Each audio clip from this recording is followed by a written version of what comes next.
Well, thank you, Mr. Chairman. I'm very glad to be here. First time in New Orleans, and it's a very interesting city. I guess everybody feels the same way. This talk is about the failure characterization of glass fiber reinforced polymer, or GFRP, reinforced concrete walls. Before starting my talk, I'd like to acknowledge co-authors, Dr. Juhyung Kim, a postdoc of mine, and Professor Hong Park, Seoul National University in South Korea, and I appreciate their contribution to this research work. Here are the contents of my talk. First one is about introduction. I'd like to briefly talk about the need for research, why we need to look at shear walls, and what is the current challenge associated with existing or published documents. Then I'll be moving on to model development discussions. Then we integrate everything obtained from our models to develop design recommendations. Finally, conclusions and acknowledgments will follow. Whereas we know shear walls are indispensable elements, we need to place bracing elements or shear walls to resist lateral loadings. However, and then improper designs accelerate the deterioration of load-bearing members and may cause some serviceability issues such as a side sway. Then current practice is largely depending on a very simple approach, as we know, like H over L, or aspect ratio. H is the height of the wall, L is the length. Then shear walls, as we know, can be categorized into squat and slender, depending on behavior and failure modes. The problem here is there is no clear boundary to tell the difference between squat and slender walls. People simply use like 1.5, 2.0, but there is no clear boundary between these two categories. That was our primary motivation. The use of GFRP-Reinforced for shear walls, there are some interesting discussions. Some people say GFRP-Reinforced shear walls cannot be used because there's no sufficient evidence to claim that, especially site applications, almost none. However, some others claim that the non-yielding nature of GFRP alongside low elastic modulus can displace seismic energy, which could be benefit in terms of lateral load resisting systems. So we did some research work, and as we know, the design of shear walls is largely empirical. Designers' discretion plays a very important role. However, there is no systematic derivations or investigations. As far as the GFRP-reinforced squat walls are concerned, as I just told you, there is limited research in this area, so we try to address existing problems. And failure characteristics between the squat and slender walls, these are very different. Squat walls fail typically in shear. On the other hand, slender walls fail like beams, like cantilever. But there's no clear solutions associated with these two in terms of categorization. So we did some modeling work to illustrate the intrinsic behavior of squat walls with GFRP bars so that we can propose design proposals for the benefit of the community. This is a summary diagram. We can tell the difference between squat and slender walls. If we reduce our aspect ratio, the wall tends to fail in shear. As you see here, we have a diagonal tension cracks with concrete crushing. However, if we increase aspect ratios, then the wall behaves like a beam, such as a cantilever. So flexure cracks dominate with the concrete crushing. But as I said before, the problem is there is no clear boundary between these two. Some people say 1.5, some people 2.0 in terms of aspect ratio. So we have no idea. Then we examine the application of the current the code document 4411-22. V sub n, which is shear resistance, is composed of the concrete contribution V sub c and FRP's contribution V sub f. Of course, we have a ceiling or maximum. V sub c expression is given here very empirical, and V sub s is similar, basically same as that of steel reinforced concrete.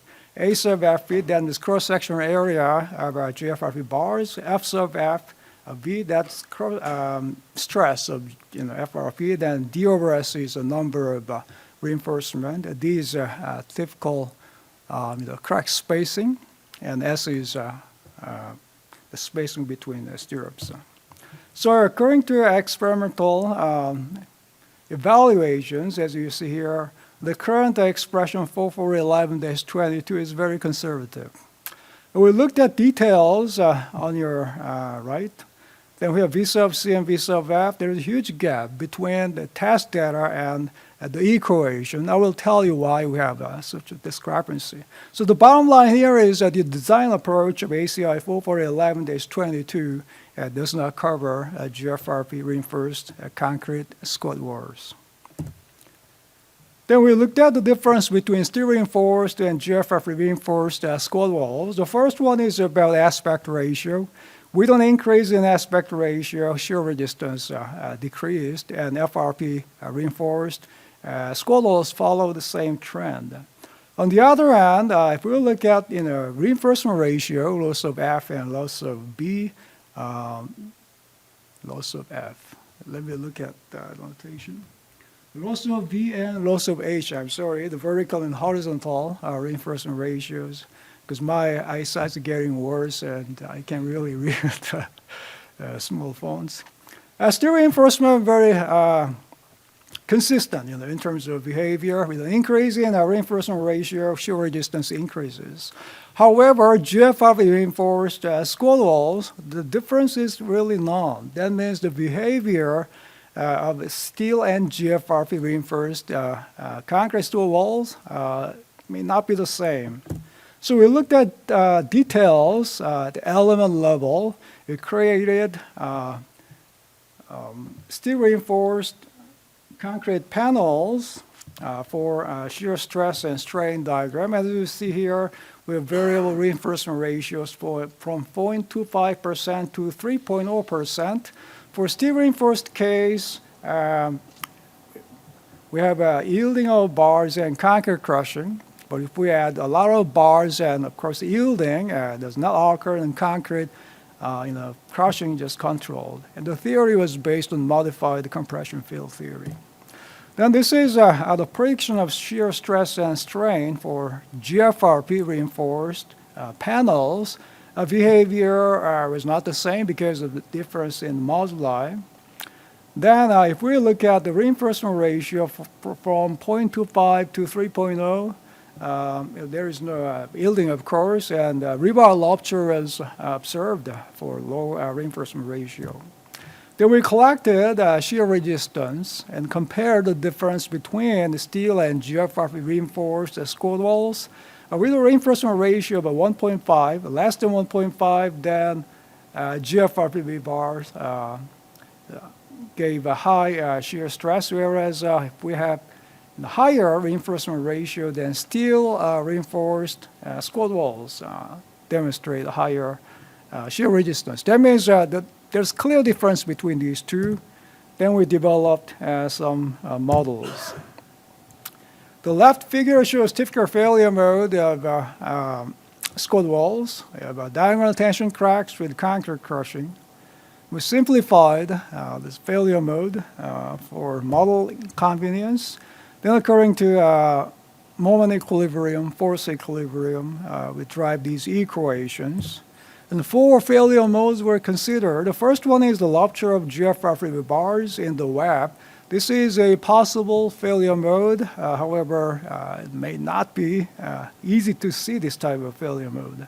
Second one is web crushing, the concrete between the diagonal tension cracks. Third one is about the rupture of GFRP bars in the tension boundary element, especially low reinforcement ratio. This failure mode could occur. The last one is about concrete crushing in the compression boundary element. This is a common failure mode.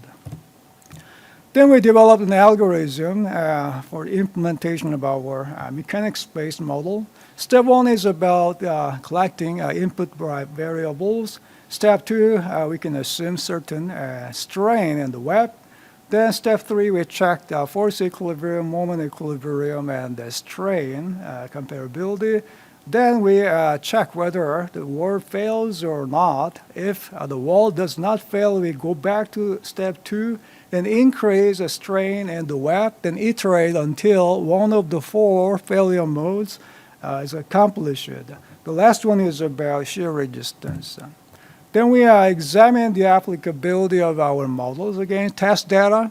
As you see here, we got pretty reasonable agreement. We also looked at the strain of GFRP, then tested value and the predicted values. These are in agreement.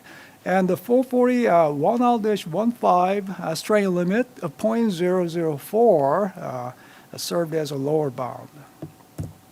Then we integrate everything to suggest design recommendations. So this is our proposed expression, V sub n equals V sub c plus V sub f, especially V sub c equation was replaced to get better agreement. And V sub f, we adapted the lower limit, 0.004, from ACR 441 L-15. Then I think this is very interesting because we just use aspect ratio to tell the difference between squat and slender walls. However, as I demonstrated, aspect ratio itself may not be enough. So we developed a failure determinant index based on the model. So D is a function of a reinforcement ratio and other geometric properties.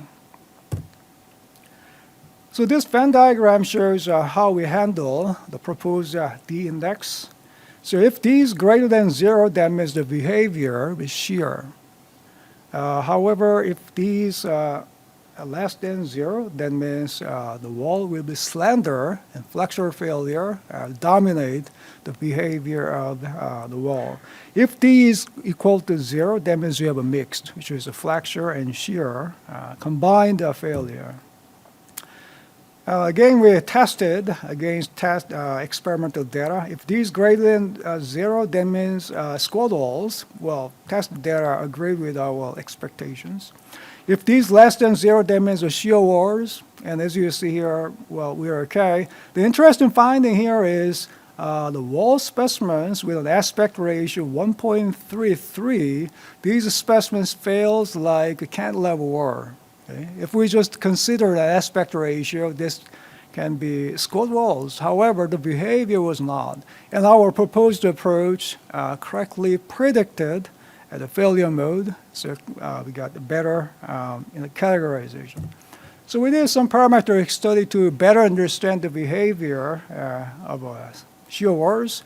If D is greater than 0, less than 0, with a variable reinforcement ratios, so 1.5 or 2.0, this can be a single barrier or limit to tell the difference between squat and slender walls. But as you see here, if we change reinforcement ratio, the behavior completely changes. So we need to look at more variables, not just the aspect ratio.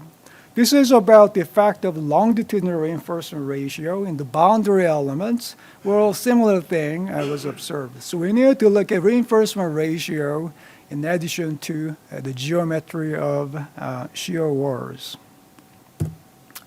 So to conclude, the provisions of ACI 44011-22 underestimated. The primary reason is the V sub C expression is from steel reinforced or like flexure and shear combined cases. On the other hand, squat walls just behave in shear, so we need to exclude the flexure components. The behavioral differences of squat walls with steel and GFRP rebars were different. Difference was evident in terms of failure characteristics. Typical sources include the reinforcing amounts and tension, stiffening mechanisms, and material properties.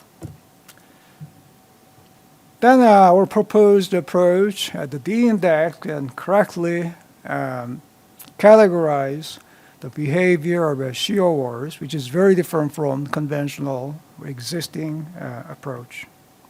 I'd like to acknowledge U.S. Department of Transportation for financial support. And before wrapping up my talk, I'd like to announce a very interesting event. The Bridge Engineering Institute is organizing its annual conference in Las Vegas in July.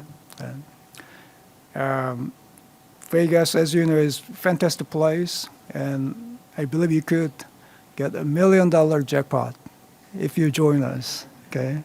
That means you can change your life. Please come join us, submit abstract.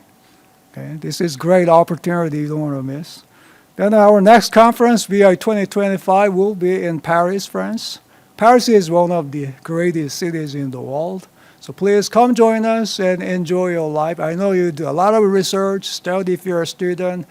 Please give some opportunity to enjoy your life. Details are available at www.bibridge.org. And thanks for your attention, and I'll be happy to answer any questions if you have. Thank you.